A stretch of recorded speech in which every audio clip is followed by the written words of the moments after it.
SportsBeat is brought to you by Ken Garth. We hear you.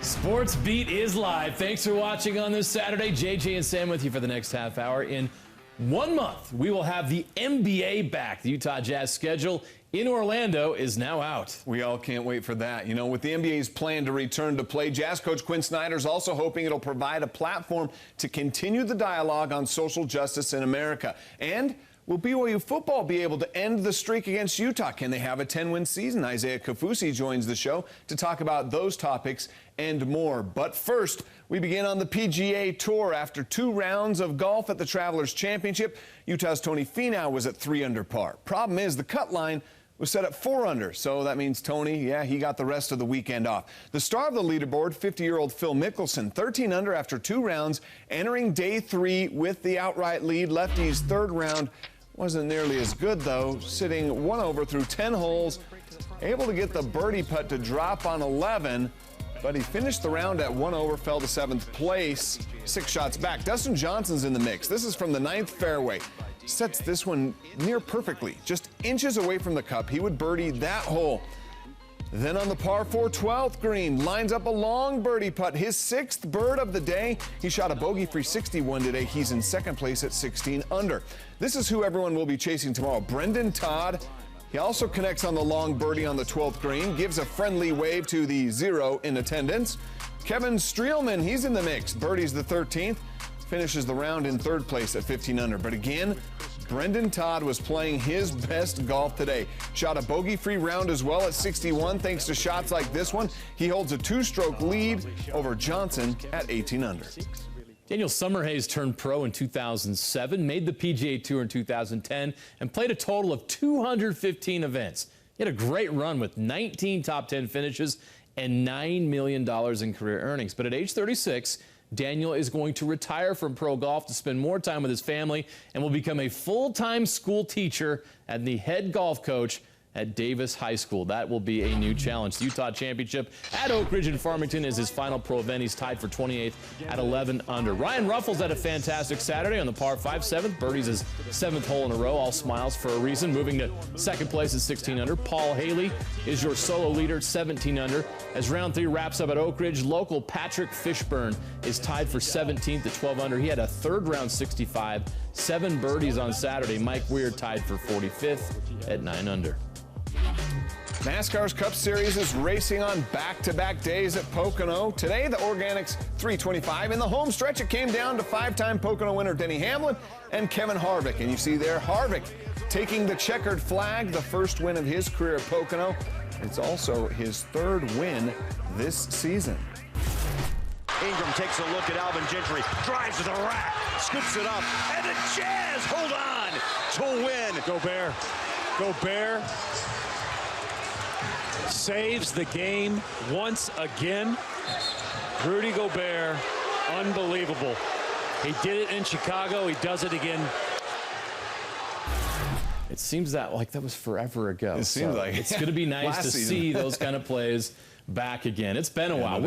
We're 33 days away from the NBA restart in Orlando. On Friday, the league released the schedule for the seeding games. That was like must-see TV, too. We were dialed in, paying close attention to it. The 22 teams will each play 8 games to determine playoff positions. And the Utah Jazz, they get it all started. This is so cool. They're going to play the first game of the restart July 30th against Zion Williamson and the New Orleans Pelicans. It'll also be nice to see Derek Favors again. A 4:30 p.m. Mountain tip-off on TNT. That will be followed that night by the Lakers and the Clippers. What a way to get it started. The Jazz will play a total of 8 seeding games in Orlando. The other 7 include games against the Thunder, Lakers, Grizzlies, Spurs, Nuggets, Mavs, and Spurs again. The playoffs will start on August 18th. There's a total of 88 seeding games among the 22 teams in Orlando. There'll be a maximum of 7 games per day with tip-offs between noon and 9 p.m. Eastern time.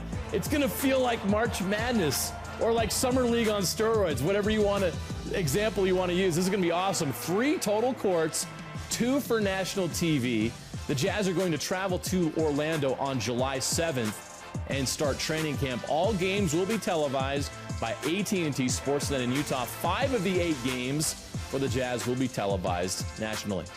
It's going to be exciting. I wish there was a bracket fill out to go with it. Well, with the record number of positive coronavirus tests in Florida, there's an obvious concern about that as we approach the restart. Commissioner Adam Silver said this week that they can't sit on the sidelines indefinitely, though. The NBA tested 302 players. Just 16 were positive, with none seriously ill. Silver said they must live with it and learn to adapt. But if there is significant spread, he did say it could lead to the NBA stopping play. The Denver Nuggets select Rudy Gobert from Saint-Coutin, France. He was a Nugget for not very long. Today marks the day the Jazz made a trade for number 27, Rudy Gobert, on draft day, who was the number 27 pick in the 2013 NBA draft on June 27th, 2013. Little then did we know that the Jazz traded for a player who would become an all-star and two-time Defensive Player of the Year. Rudy Gobert, proving other teams wrong since 2013. Well, the coronavirus isn't the only focus of the NBA as they head to Florida for the restart. Of course, there's the games, but also many of the league's players and coaches remain vocal in combating racism and racial profiling. Donovan Mitchell and Quin Snyder are among those on that list. Coach Snyder joined the NBA Coaches Committee against racial injustice and says he has become more aware of some of the challenges players in the NBA face on a regular basis, including his own Donovan Mitchell. Mitchell has used his social media as a platform. Some of those posts have drawn negative responses, but Coach Snyder says we shouldn't be so quick to react. It takes courage to stand up for what you believe in, and to the extent that he made some other people and some of us uncomfortable, I don't know that that's, I think that's a good thing. And, part of, I think, the challenge with this is for us not to be defensive, that things that are said, it's not always an accusatory statement. People, we don't need to be defensive about what we hear. We need to process it, try to understand it, because at that point, when we have a greater understanding, we can have that dialogue, and we begin to find those ways that we can to unite. Well, Donovan's voice is one that Utah needs in a time like this. His posts have certainly created conversation within our own communities in Utah. Coach Snyder says he's proud of Donovan for being that voice. And he says it's important that when the NBA resumes play in Orlando, that there continues to be that platform for the players that are there. We can really take steps to assure that the conversation that's taking place doesn't stop happening. And that's one of the great things about, having an opportunity to play on a stage that we will, and that can be something that I think people are going to be very passionate about trying to achieve that. Well, I mentioned that committee that Coach Snyder is a part of with several other NBA coaches. There's a commitment and a unity in that community to make change, not only in the NBA, but in the communities in which the NBA resides. Snyder says the committee spends time speaking with local leaders to help promote change and gain more understanding. He says being on the committee is humbling and also inspiring. I think that's very important to us, to not just leave these issues and these platforms to the players, that we can assist with that as well. But ultimately, to the extent that we're all there together, I know there'll be a lot of thought and dialogue around various things that can happen. Now to soccer, and Utah is hosting a great event right now. Harriman is the host for the NWSL Challenge Cup, marking the return of professional team sports leagues in the U.S. It started today and will run until the championship game on July 26th. The Utah Royals begin playing the tournament on Tuesday at 10:30 a.m. Mountain Time against the Houston Dash. Today, the North Carolina Courage and Portland Thorns kicked off play at Zions Bank Stadium. Before the match, all 22 starters from both teams knelt during the national anthem. Players from both teams released this joint statement, quote, "Players took a knee to protest racial injustice, police brutality, and systemic racism against black people and people of color in America.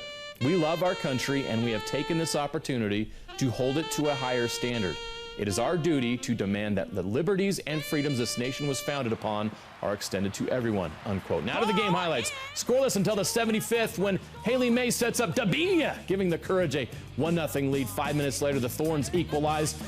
Simone Naomi Charlie with the goal. Still tied at 1, 4 minutes into stoppage time. We've got drama. Lynn Williams of the Courage heads in the game winner. Great start for the league on national television, the first nationally televised game for the NWSL. Tonight at 8 p.m., the Washington Spirit take on the Chicago Red Stars. All right, coming up next, a tribute to Vince Carter. He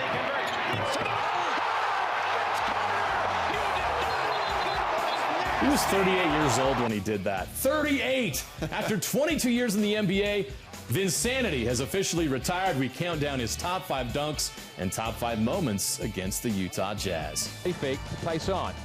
Zach throws to the 10, to the 5, caught at the goal line. Touchdown, Cougars! Is Zach Wilson the answer for the Cougars in 2020? One coach suggests that he might not be. We'll have more on that when SportsBeat returns.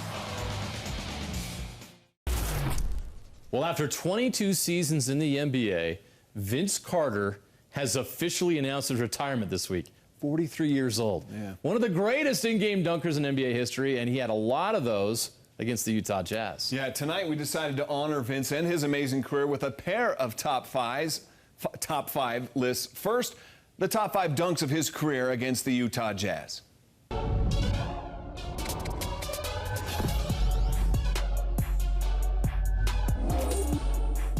Carter picked up by Jefferson, runs by him, and then flies it up and in for the hammer. Yeah, number 5 on our list. This is at age 35 when playing with the Mavericks. He still shows a spring in his step, splitting the defenders and then rising up for a photo op with this dunk at the Delta Center in 2012.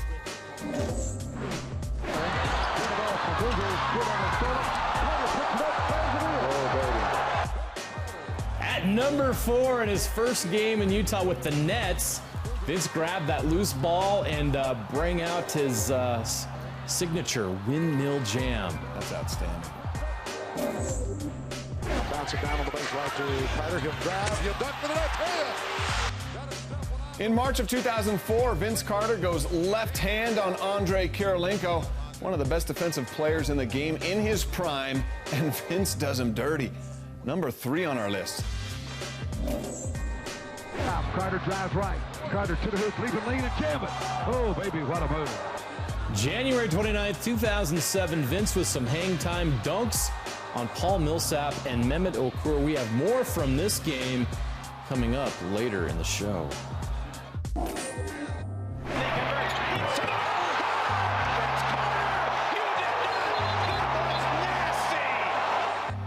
This is just ridiculous. This is number 1 on our list, and for good reason. Playing with the Grizzlies, 1 month shy of his 38th birthday, and Vince dunks on the game's premier shot blocker and Rudy Gobert. He still had the hops, still had a spring in his step, still had the quickness, and man, still had the energy to do that. Look, that was Rudy Gobert when he was still young, but it was still Rudy Gobert. Right. He was blocking shots very easily at that time, and so 38 years old, the liftoff over Rudy. Wow. Outstanding. We got more with Vince later up. All right, up next, college football. Is Zach Wilson the best choice for quarterback for BYU? Seems like he would be, but one coach in the country doesn't think so. We want to do something that, team hasn't done in almost 10 years.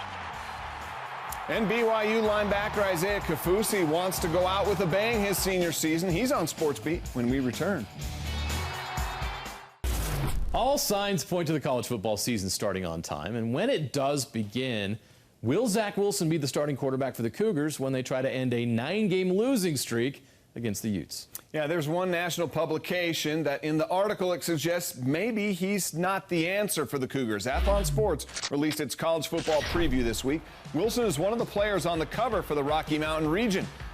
Anonymous opposing coaches gave their opinions of the Cougars, and when it's anonymous, they can say what they want, right? One of those coaches said, quote, Wilson might not be their best option. He went on to say, quote, with his injuries, he kind of plateaued last season. Wilson started 9 games, winning 4 of them. Okay, so why is there doubt about Zach Wilson? I don't know what coach said it. I can't get in his brain, but I guess you have to start with the injury, shoulder surgery, and then a thumb injury in season stunted his development last season. He's just 4-5 as a starter in 2019, while Jaron Hall and Baylor Romney played well in his absence, going a combined 3-1. Wilson saw dips in his completion percentage, touchdown to interception ratio, quarterback efficiency, rush yards, and fumbles. Through 16 starts, he's now just 8-8. But now a junior and healthy, he has a chance to prove this anonymous coach wrong and his doubters wrong if he can win the job again in camp, and I'm sure watching this will help motivate him. Well, BYU will lean on their experience in 2020. Several key starters, including senior linebacker Isaiah Kaufusi. The Cougars have produced so many great linebackers in the past 15 years. Several have gone on to the NFL. Isaiah tells Cougar Sports Saturday on KSL News Radio that he hopes to be the next great. Looking back at it, I mean, statistically, I did, I think, a lot better than I did my sophomore year. And obviously you can see that parts of my game had improved. You know, I had, a few PBUs, 2 picks and some tackle for losses, and then had more tackles than I did that sophomore year. But to me, in my mind, it wasn't what I knew I was capable of. I felt like there was still a lot more. I left a lot of plays on the field, just making simple little mistakes, I think. And so looking back, I watching this film, I definitely, felt like I had a good season, but there was, I think, more that I could have done. And so that's kind of been the driving factor going into this year is I know that I can produce more. The big word for me is just consistency. That's last year looking at it, like, I just think we were inconsistent, and that's all across the board, like on special teams, offense and defense. But specifically for the defense, like we have the potential to be one of the best defenses in the nation. And if you're inconsistent, it's just impossible to be, ranked in the top 10 defenses in the nation, really. So I think for me, it's just, we've got to be consistent week in and week out. Like, especially this schedule too kind of demands it. It's like, you can't come into, the Utah game and then just be like, okay, like, we're going to put all our eggs in one basket. Like, let's get this Utah game. But then, like, next week, like, we have to be ready to play Michigan State. We have to be ready to play Arizona State, Minnesota, Boise State, Utah. I mean, there's just like, it's just, you got to be consistent or the season just won't pan out. It'll be like the same result every year. We want to do something that, team hasn't done in almost 10 years. Like, we want to beat Utah. We want to, have a 10-win season. Like, all these things, we want to win every game, really, is like the goal. And I don't know, it's different when you're a senior. Like, when you're a junior, like, all the seniors have the same mindset, and you're like trying to, like, okay, like, I want to hop on this train, but it just feels different, like, as a senior, now that I'm in their shoes, like, I want to go out with a bang. I want to be the best team.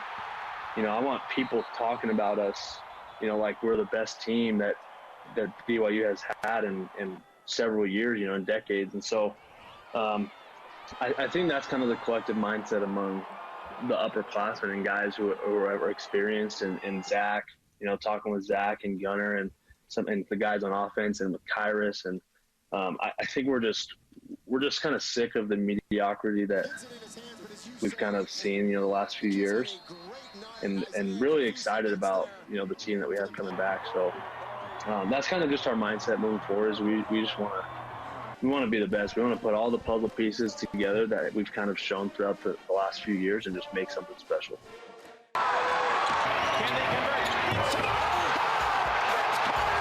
The top 5 moments of Vince Carter's 22-year career against the Utah Jazz coming up next. During his 22-year career, Vince Carter played in 43 games against the Utah Jazz, providing several memorable moments. Yeah, so we continue our tribute to the high-flying star with Carter's top 5 moments of his career against the Jazz.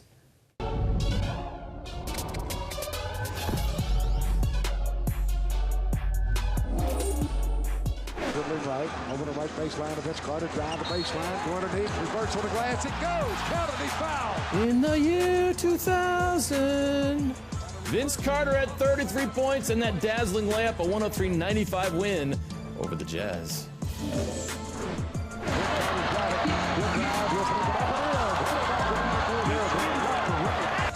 January 29, 2005, Vince Carter caught fire in Salt Lake City, finished 2 rebounds short of a triple-double to go with 30 points, 10 assists. He made 11 of 20 shots from the field, including 3 threes, and he even added 4 blocks. He did finish his career with 5 triple-doubles, just not that night. His best individual performance against the Jazz came in the 2001-2002 season. November 10, 2011, 43 points, 8 of 14 from 3, and a 117-96 win over Utah. On the day after Christmas in 2003, Vince was able to tip it in at the buzzer to send the game to overtime. But in OT, Andre Kirilenko would deny Vince Carter for the second time in the game. Carter still finished with 30 points, 7 rebounds, 5 assists in that game. Got 6 seconds to get a shot. For the ball down court, Vince Carter. Vince raises for a deep three, about a 30-footer. He made it! Incredible! Waving goodbye, broken hearts for Jazz fans, but one of the great shots of Vince Carter's career, his 36-foot three at the buzzer, allowed the Nets to escape from Salt Lake City with a walk-off win in 2007. Now, the real debate about Vince Carter, was his 2000 slam dunk performance the greatest of all time, or was it Neek versus Jordan back in the 80s? Oh, man, so hard to compare. I think what Vince did was brand new. None of us had seen it before. It's Vince. Come on, it's Vince.